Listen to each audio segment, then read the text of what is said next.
Hi there. This is Lee Van Laer, and you're listening to Inner Christianity. Today, we're going to wrap up our reading of Meister Eckhart, sermon number 6.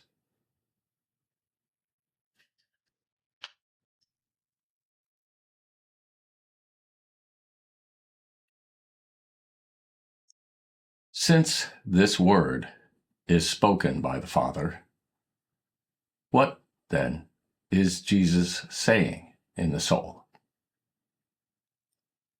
As I have said, the Father speaks the word. He speaks in this word, and not otherwise. And Jesus speaks in the soul. His manner of speaking is to reveal himself and what the Father said in him, according to the manner in which the Spirit is able to receive it. He reveals the Father's authority in the Spirit in an equal, immeasurable power.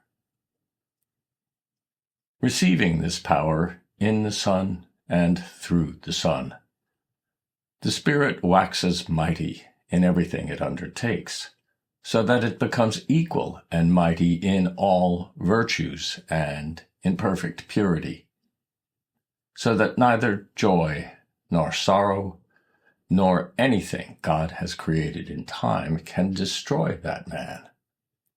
But he stands mightily there as if with divine power, in face of which all things are puny and futile.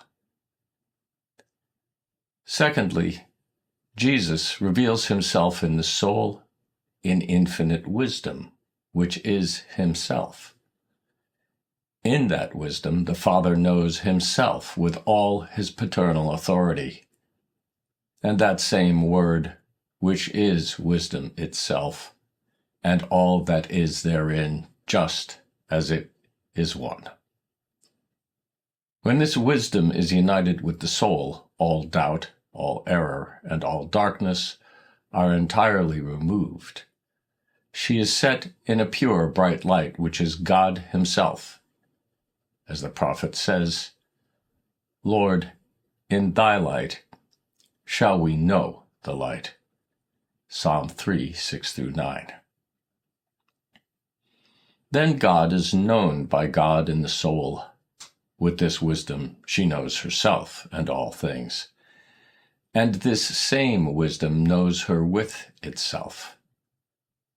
And with the same wisdom, she knows the power of the Father in fruitful travail, and essential self-identity in simple unity, void of all distinctions.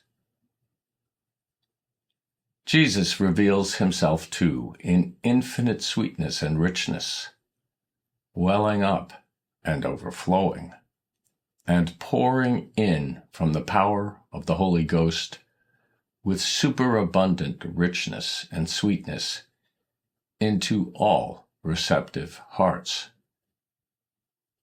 When Jesus reveals himself with this richness and this sweetness, and is united with the soul flows with this richness and this sweetness into herself and beyond all things, by grace and with power, without means, back into her primal source.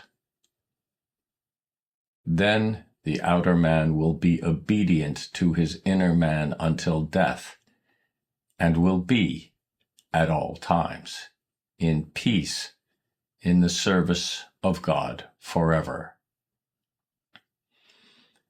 And that Jesus may come into us and clear out and cast away all hindrances of body and soul, and make us one, as he is one with the Father and the Holy Ghost. One God, that we may become and remain eternally. Well, isn't this an extraordinary wrap-up to what is a rather long sermon? Meister Eckhart speaks of Jesus as though there were different Jesuses when he says that Jesus here at the end. And indeed, that's what he means, because we're not thinking of Jesus in the images we have made of him or the stories we have told about him. Not in this particular case. There is, of course, great value in the images and in the tales. But here he speaks of a living Jesus within us who arrives to bring fulfillment and sweetness and to speak to us in and through the soul itself. This particular popsicle is a little bit of a different flavor than what the church generally brings us, I would say.